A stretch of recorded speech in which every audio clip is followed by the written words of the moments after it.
Olá, boas-vindas ao nosso curso de audiodescrição, Estratégias de Inclusão na Educação Básica, módulo 2. Eu sou Arthur Lessa, sou um homem branco de cabelos crespos, com uma barba curta para fazer e visto uma camisa branca. Sou uma pessoa com TEA e serei um dos facilitadores que vocês conhecerão nesse módulo 2.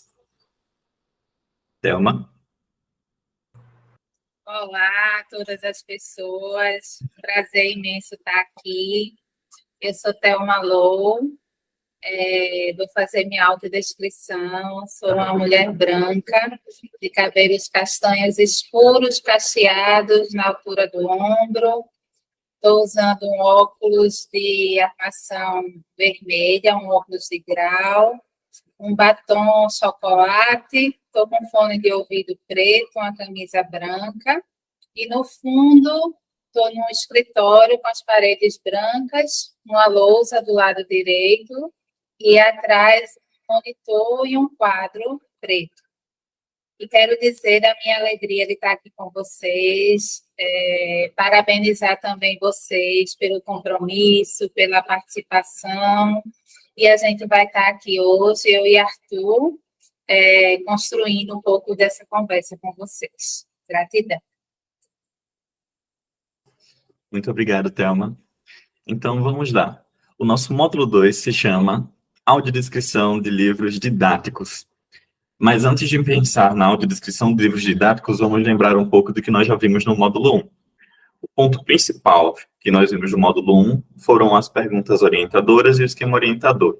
O básico da audiodescrição para se pensar, se eu estou começando, sou um aspirante da audiodescrição, como é que eu começo, qual é o meu ponto de partida? Então, as perguntas são: o que há na imagem? Quem está na imagem? Como aparenta estar? Quando se passa a imagem? E onde acontece? E o esquema orientador, do amplo para o específico, da esquerda para a direita, de cima para baixo e do maior para o menor. Lembrando sempre que cabe à pessoa que está audiodescrevendo assumir a responsabilidade política pelo que audiodescreve, assumindo todas as suas escolhas e também todas as palavras e linguajar e a partir de que modo vai realizar essa audiodescrição, mesmo que quebre o esquema. Dentro de tudo isso que nós vimos no módulo 1, que conseguimos resumir nesses esquemas orientadores, nessas perguntas orientadoras, nós começamos a pensar na audiodescrição com uma finalidade pedagógica. A audiodescrição pensada de uma forma que vá auxiliar na produção de conhecimento, na construção desse conhecimento. E quando nós construímos e florescemos esse conhecimento, tanto sobre a audiodescrição, quanto sobre os materiais que estão sendo estudados dentro da sala de aula, é importante pensarmos também em como a audiodescrição desses livros didáticos vai ser construída durante esses processos. Os livros didáticos costumam ter muitas imagens, costumam ter muitos adereços e costumam ter muitas pistas visuais de coisas que acontecem para construir a sua identidade visual ou para interagir com a pessoa vidente, que, por vezes, acabam não entrando na audiodescrição. Por exemplo, na nossa página 6 do módulo 2, nós temos a entrada do tópico 4, que é conhecer para incluir. Ele tem um cabeçalho com duas faixas horizontais curtas, uma vermelha e um azul. Essa é uma informação que, por vezes, acaba não sendo descrita dentro da audiodescrição de um livro didático, pois é uma informação que não está construindo conhecimento.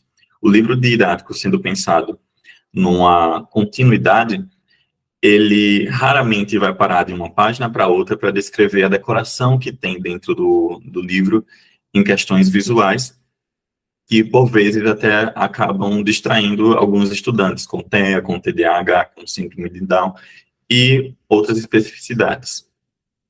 Algo a acrescentar por aqui, Thelma? Não, eu queria só destacar que esse módulo, a importância dele, né, ele traz conteúdos gráficos, tabelas, né, imagens, que podem facilitar ou dificultar o processo de aprendizagem, né? E aí, assim, eu também sou professora, Arthur também é professor, e a gente sabe da sobrecarga que a maioria de nós tem, né, no cotidiano do trabalho. A gente sabe do esforço, né, da correria e dos desafios também, que é estar em sala de aula, muitas vezes com muitas pessoas, né? Então, assim, a gente está atenta e atento e acolhe vocês nesses processos. Acho muito importante a gente pontuar isso, porque para a gente florescer, a gente precisa de cuidado. E a ideia do CAD é também ofertar um pouco desse cuidado, reconhecendo e valorizando o trabalho de cada pessoa educadora e trazendo a gente para a reflexão, né, de que conteúdo a gente vai trazer, como a gente vai trazer para facilitar o processo de aprendizagem. Então, quando Arthur destaca esse compromisso político da audiodescrição, a gente sabe que o vínculo, o acolhimento, a aproximação com cada discente, com cada colega de trabalho, favorece um ambiente que facilita o aprendizado. E aí, as escolhas que a gente vai fazer desse conteúdo e de como apresentá-lo também pode facilitar ou não. Então, a ideia é que a gente fique um pouco atenta e atento nesses processos e possa estar aprendendo junto aqui. Né? E se vocês tiverem alguma questão, alguma dúvida, vão também colocando, porque a gente vai aprendendo com vocês também, né, Arthur? Isso, muito obrigado, Thelma. E é bem isso que Thelma falou mesmo. Vamos começar a navegar um pouco dentro do livro didático, e principalmente na parte que compete às questões desse livro didático. Quando nós pensamos nesses livros didáticos para pessoas com deficiência visual, nós temos algumas alternativas. O livro didático não vai ter só imagens nem questões, mas também costumam ter textos. E toda a construção do livro didático pode ser adaptada para um material em braille, pode também ser convertido em áudio. E no Brasil, algo que funciona e tem funcionado bastante é que as universidades se uniram para otimizar esse trabalho de adaptação do material e criaram a Rede Rebeca. Então, se quiserem conhecer um pouco mais, dentro do nosso módulo 2, na página 6, nós temos um link de acesso para a Rede Rebeca, para vocês conhecerem a Rede Rebeca. Dito isso, é fundamental entender que as páginas de livros didáticos vão carregar consigo conteúdos que são divididos dentro dessa estrutura de textos e também nas questões. E aí nós temos tipos de questões mais básicas, como associação e correspondência, onde você apenas precisa ligar um ponto ou informação a outra. Questões de múltipla escolha, o famoso marcar xizinho. Questões de completar ou questões de lacunas. Questões de verdadeiro ou falso e questões dissertativas. Todas essas questões conseguimos trabalhar elas de forma adaptada com audiodescrição e pensando também que conseguimos trazer essas questões dentro do livro didático e até fora para a nossa sala de aula de uma forma muito mais, como eu posso dizer, universal, pensando naquela ideia do desenho universal da acessibilidade. A audiodescrição, dentro da audiodescrição das questões, pensar dentro do desenho universal da acessibilidade e da aprendizagem, o DUA, vai pegar essas questões e adaptá-las de forma, na verdade não é adaptar, né? Nós já trabalhamos essas questões como se elas já estivessem adaptadas, já pensando que esse público é possível, que todo público, pessoas com deficiência visual, pessoas com deficiência auditiva, pessoas com alguma deficiência neurológica, podem estar presentes dentro desse público que nós estamos acessando, e essa questão já vai estar acessível, as atividades já vão estar acessíveis. E para essas atividades estarem acessíveis, muitas vezes nós vamos fazer uso da audiodescrição. Na página 10, nós temos um exemplo de acessibilidade. Nós temos um exemplo de atividade. Nessa página, nós ilustramos duas questões em uma página só, em que a primeira questão fala sobre a escolha de um brinquedo e a descrição desse brinquedo, e a segunda questão pede o desenho desse brinquedo.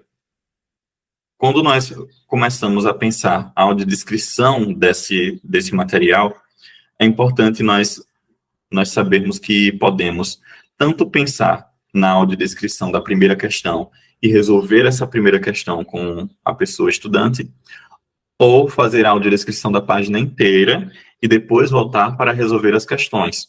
Então, isso também parte daquela escolha política da pessoa que está audiodescrevendo, em pensar como vai realizar essa audiodescrição. Dito isso, nós trouxemos um exemplo na página 11, um exemplo bem ilustrado em um diálogo, no caso em que Marta vai realizar essa atividade com uma pessoa ledora. Então, vou estar lendo esse diálogo com vocês. Júlio diz: Olá, Marta, vamos fazer as atividades de língua portuguesa? A primeira atividade diz: escolha um brinquedo que você mais gosta e faça a descrição dele. Qual é o seu brinquedo preferido? E a Marta diz: carrinho. Júnior responde: que legal! E como ele funciona? E a Marta retoma sua fala: eu coloco ele no chão e arrasto. Júnior pergunta: do que ele é feito? E Marta diz: de papelão e plástico. Júnior pergunta mais uma vez: e onde ele é vendido? E a Marta continua: minha mãe quem fez com uma caixa de leite e tampinhas de garrafa. Júnior mais uma vez pergunta: onde você o guarda? E Marta finaliza: em uma caixa do lado da minha cama. Júnior então parte já introduzindo para a segunda questão: você pode me orientar para desenhá-lo? Entendendo que Marta é a nossa personagem com deficiência visual, a atividade de realizar esse desenho poderia ser uma atividade complexa e delicada para Marta. Dito isso, Júlio, que é a nossa outra personagem, a pessoa ledora aqui nesse caso, assume a responsabilidade de pedir orientação de Marta para que ele realize esse desenho. Durante todo o diálogo e interação entre Júlio e Marta, ele foi fazendo perguntas e dando pistas nesse diálogo para que Marta começasse a descrever esse carrinho. Então, o que Marta fez, basicamente, foi realizar a audiodescrição desse carrinho e o que ela faz com esse carrinho. Ela disse que é um carrinho que coloca no chão e arrasta, que ele é de papelão e plástico e que ele é feito com uma caixa de leite e tampinhas de garrafa. Por enquanto, tudo ok? Arthur, posso fazer um comentário aqui? Fique à vontade. Eu acho muito bom esse exemplo, porque Júlio fomenta também o protagonismo e a autonomia de Marta.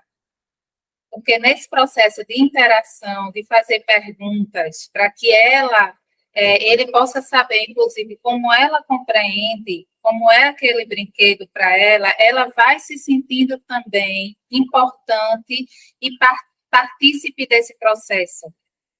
Então, esse é um convite que eu acho que a gente vem se fazendo também, né? Porque ninguém é uma parede. Então, esse processo da gente valorizar também como a outra pessoa está conhecendo, está descrevendo, está sentindo aquele objeto, aquele brinquedo, isso é importante, porque ela se sente valorizada, ela se sente reconhecida e ela se sente parte dessa construção. E a gente, enquanto professora, né, vamos dizer, Júlio ali também estava conhecendo um pouquinho melhor de Marta, e como é que ela compreende. Então, acho importante a gente estar nessa disponibilidade, nesse convite, para que esse diálogo ele seja também uma constante nesse processo de audiodescrição.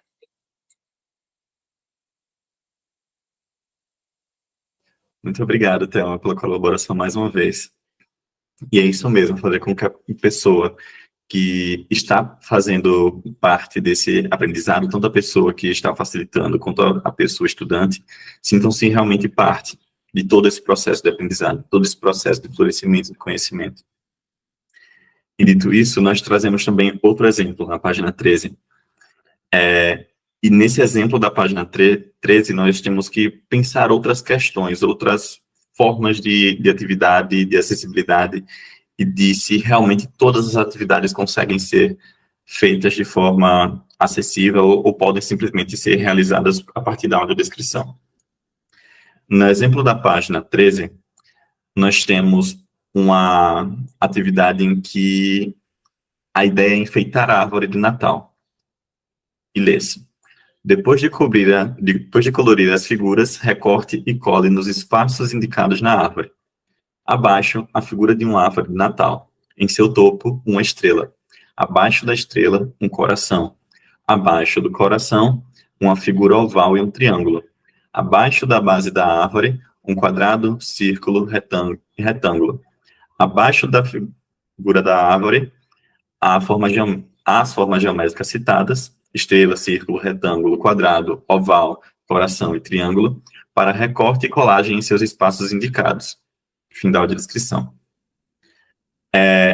Essa atividade tem uma coisa muito delicada nela, que é, além da necessidade de realizar uma audiodescrição por ser apenas uma imagem visual, e uma pessoa com deficiência visual precisaria dessa audiodescrição para saber do que se trata essa atividade, nós precisamos que a criança aqui pinte as formas geométricas dentro dos seus espaços delimitados, recorte essas formas geométricas da folha de papel e cole-as no lugar indicado, o que faz que todo esse processo seja muito delicado de ser trabalhado com uma criança com deficiência visual, com uma criança com TEA que tenha dificuldades motoras, com uma criança com acondroplasia, e por aí vai, várias outras especificidades que podem trazer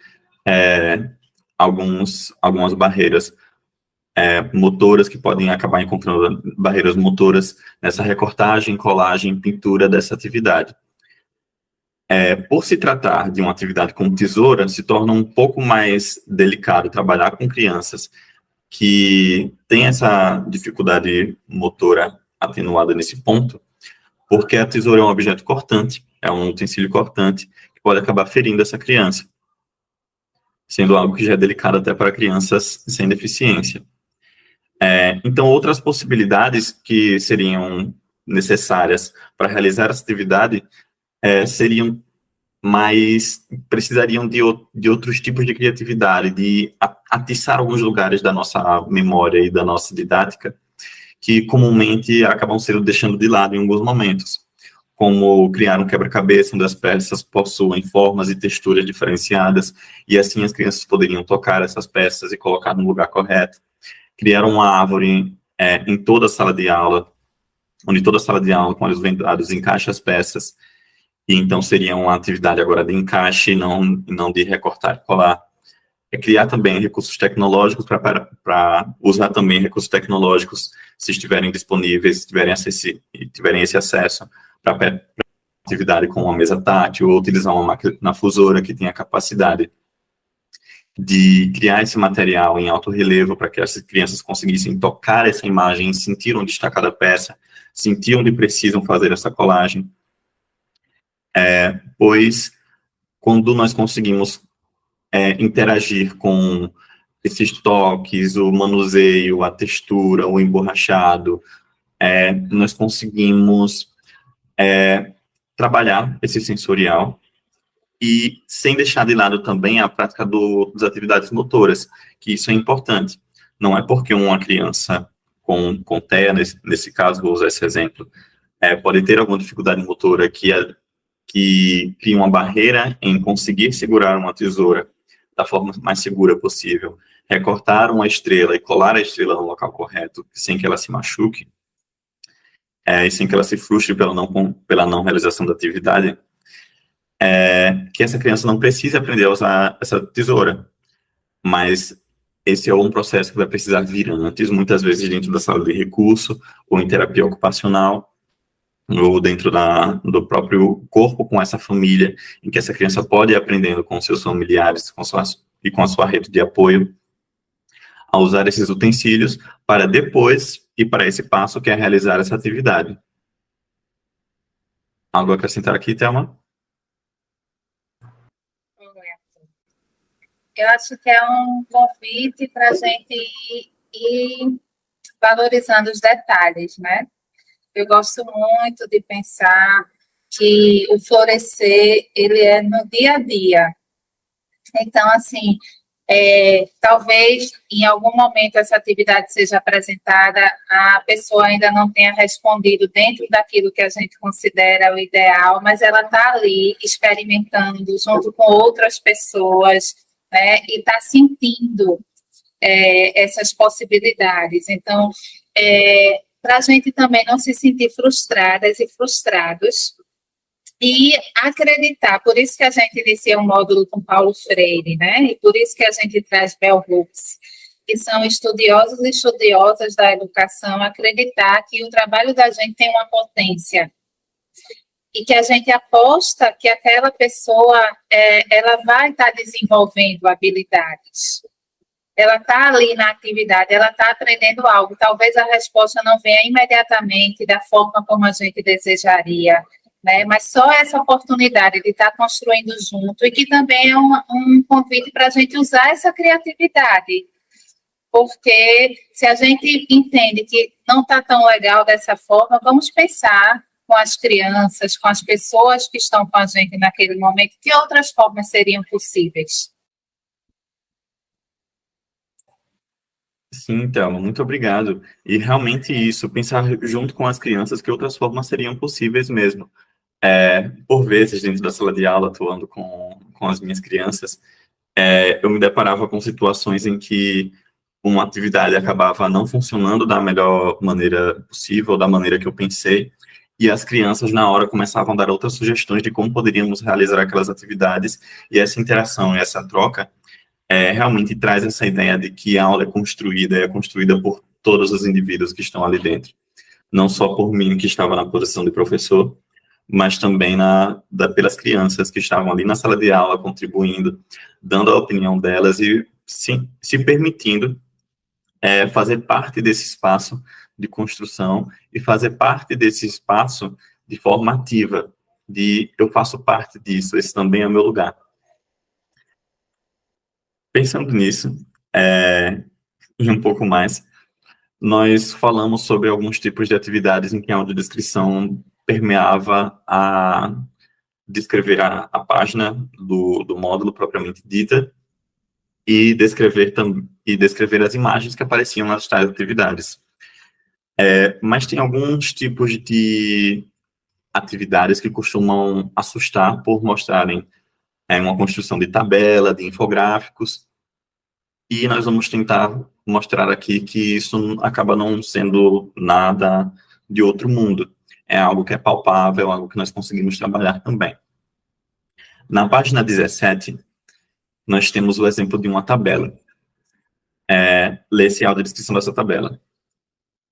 A tabela mostra a massa corporal em quilos, representada pelo valor de X, e o consumo anual de água em litros, representado pelo valor de Y, de 6 indivíduos. 6. Fiz 4 com as mãos. O primeiro indivíduo pesa 90 quilos e consome 850 litros de água. O segundo pesa 120 quilos e consome 400 litros de água. O terceiro indivíduo pesa 60 quilos e consome 300 litros de água. O quarto pesa 40 quilos e consome 550 litros de água. O quinto indivíduo pesa 82 quilos e consome 490 litros de água. E o sexto indivíduo pesa 90 quilos e consome 350 litros de água. Fim da audiodescrição. É importante perceber aqui que aquele esquema de cima para baixo e da esquerda para a direita se aplica perfeitamente na maior parte dos casos de tabela. Hoje nós vamos ler o cabeçalho da tabela, onde eu falo as informações principais, que são o indivíduo, a massa corporal e o consumo anual de água. E depois, da esquerda para a direita, de cima para baixo, eu vou lendo as informações, indicando sempre, retomando sempre para esse cabeçalho. Então, se eu indiquei que a tabela mostra a massa corporal e o consumo anual de água por indivíduo, quando eu vou falar esses valores, eu inicio falando, o primeiro indivíduo pesa 90 quilos, porque eu indiquei que esse 90 quilos está referente ao indivíduo número 1. Eu vou retomando as palavras indivíduo, massa corporal e consumo anual de água o tempo todo, porque essas informações do cabeçalho precisam ser repetidas. Senão ficaria uma leitura apenas de valores. Então, indivíduo, massa corporal, consumo anual de água. 1, 90 a 850. 2, 120 e 400. E aí eu não estaria indicando para a pessoa com deficiência visual que precisaria desse acesso substancial dessa tabela, dessas colunas e dessas linhas, o que esse valor de 90 significa, o que esse valor de 850 referencia. Então, por isso, eu preciso sempre retomando a construção dessa tabela a partir de seu cabeçalho. Outras formas existem de construir essas tabelas, como ler linha 1, coluna 1 e os valores mencionados, linha 1, coluna 2 e os valores mencionados na coluna, nessa linha, nessa coluna. Geralmente, esse tipo de audiodescrição indicando o valor da linha, o valor da coluna e o material que está, e o conteúdo que está dentro desse valor dessa linha, e o material que está dentro dessa linha, dessa coluna, é usado em materiais mais acadêmicos, geralmente, em materiais que vão mostrar valores de alguma pesquisa. Então, esses valores aparecem de forma mais especificada, de onde em cada local da coluna e cada local da tabela ele está aparecendo. Pensando nessas construções de linhas e colunas e tabelas, nós trazemos na página 18 uma atividade que lhe propõe a construir uma tabela pequena contendo nome, idade, sexo ou gênero das pessoas que vivem em sua casa, e depois a audiodescrição dessa tabela. Então, pedimos que vocês possam construir conosco e compartilhar também como foi essa experiência de construir essa tabela e realizar a sua audiodescrição. Estamos chegando ao fim do nosso módulo 2 e finalizamos esse módulo 2 pegando esse gancho de valores, de tabelas e colunas e entrando na parte de exatas, em que nós vemos uma equação de primeiro grau. Basicamente, nas fórmulas matemáticas, nós vamos ler as atividades como se nós estivéssemos resolvendo-as com os estudantes. Dentro das aulas de matemática, é comum que os professores de matemática vão descrevendo passo a passo do que está sendo realizado dentro daquela atividade. E esse passo a passo é o que se torna ainda mais importante quando estamos lidando com um estudante com deficiência visual, e é o que torna também mais importante, tão importante quanto quando estamos lidando com estudantes que possam sentir alguma dificuldade, encontrar alguma barreira em acompanhar esse conteúdo apenas visualmente, apenas sendo escrito. Então, nós temos uma expressão simples, e a sua audiodescrição junto com Marta na página 19. Início da audiodescrição. Considerando a expressão o dobro de um número adicionado ao seu triplo corresponde a 20, qual é o valor de x? Essa é a questão. Precisamos encontrar o valor de x. E para descobrir, realizamos a soma das duas partes da expressão. 2x mais 3x é igual a 5x. Agora devemos pensar da seguinte forma. 5x, ou seja, 5 vezes o valor representado pela letra x, é igual a 20. Para responder a expressão, devemos isolar o x de um lado e encontrar o valor correspondente. O 5 passa para o lado oposto da igualdade, realizando a operação inversa, ou seja, o 5 que estava multiplicando agora está dividindo, e então x e a partir desse cálculo de divisão de 20 por 5, nós temos o valor de x. X, então, é igual a 20 dividido por 5. E dessa forma, x é igual a 4. Perdão, eu travei todinho aqui, fim da audiodescrição. Nós temos na página 20 a representação numérica do cálculo que foi audiodescrito. Esse processo de ouvir essa audiodescrição sem acompanhar o cálculo sendo realizado, pode parecer até complicado, principalmente para nós que somos videntes, que temos essa prática de, se formos realizar esse cálculo, vamos fazer o passo a passo, escrevendo ou visualizando que alguém esteja fazendo esse cálculo enquanto nos descreve. Mas nada mais é do que colocar essa expressão em algum quadro, em alguma atividade, e realizar a descrição de cada passo a passo que está sendo feito para chegar naquele resultado. Claro que para isso, com muito mais qualidade do que eu fiz aqui, uma pessoa que atua na área da docência de exatas, que atua na educação de pessoas da educação básica, da educação de crianças, né, de exatas, vai fazer com muito mais qualidade do que eu fiz. Gente, de conteúdo do módulo 2 é isso. Eu passo a palavra para a Thelma. Se puder fazer seus comentários e aproveitar e finalizar, ficaria muito feliz. Gratidão, Arthur. Um prazer estar com você aqui também. E a gente está chegando ao final do módulo 2. A gente espera que esse processo esteja sendo também prazeroso, às vezes desafiador, sim, né, porque a ideia também é nos deslocar e mostrar que a gente, mesmo sendo educadoras, educadores, está também em processo de aprendizado. Então, é um convite para a gente aprender. Eu também me sinto aqui aprendendo sobre audiodescrição, aprendendo como audiodescrever e me autodescrever também. Cada vez que eu faço isso, eu sinto que eu aprendo e eu faço diferente também. Então, a ideia é esse convite, né? Como é que vocês avaliam esse módulo, essa nossa aula? Se vocês aprenderam algo novo, como é que vocês estão no exercício cotidiano? Porque para se tornar algo que a gente incorpora, a gente tem que exercitar. Isso acontece com várias áreas de nossa vida. Então, vocês conseguem, acreditam que estão conseguindo trazer para o cotidiano de vocês a audiodescrição como uma prática, como uma realidade? E aí a gente também convida vocês a esperançar, né? A gente tem vários desafios, mas a gente tem também vários sonhos de transformar o mundo que a gente vive, de ter um mundo mais acessível para as pessoas, onde as pessoas se sintam felizes na escola, no espaço educacional, que é um espaço de grande potência e revolucionário. E essa construção desse lugar onde a gente quer estar, onde a gente se sente bem, onde a gente se sente valorizado e valorizada, é construído, não está dado.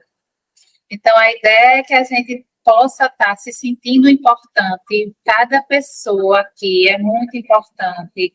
A gente fica muito feliz quando vocês respondem no WhatsApp, quando vocês fazem as atividades de vocês, quando vocês comentam aqui nas aulas, vocês dão esse retorno para a gente, porque para a gente saber também se está legal ou se não está, a gente precisa desse retorno, né?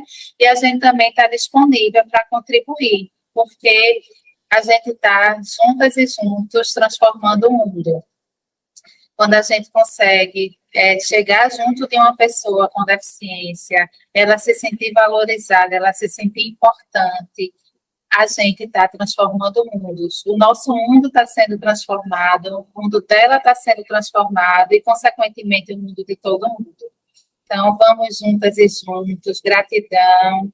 Quer colocar mais alguma coisa, Arthur? Foi um prazer estar aqui com você. Faço das suas palavras as minhas. É isso, né? Desejo a todos um ótimo fim de ano, que todos vocês consigam aproveitar bem esse fim de ano, entrar em 2024 também com muito amor no coração, muita graça, muito conhecimento, muito estudo, muita dedicação, e que a vida se torne cada vez mais leve também para todos nós, porque precisamos um pouco. Tchau! Tchau, gente. A gente ainda tem uma aula esse ano, viu? Mas a gente já começa a entrar também num espírito mais de fraterno. Tchau, Tchau. gente. Gratidão.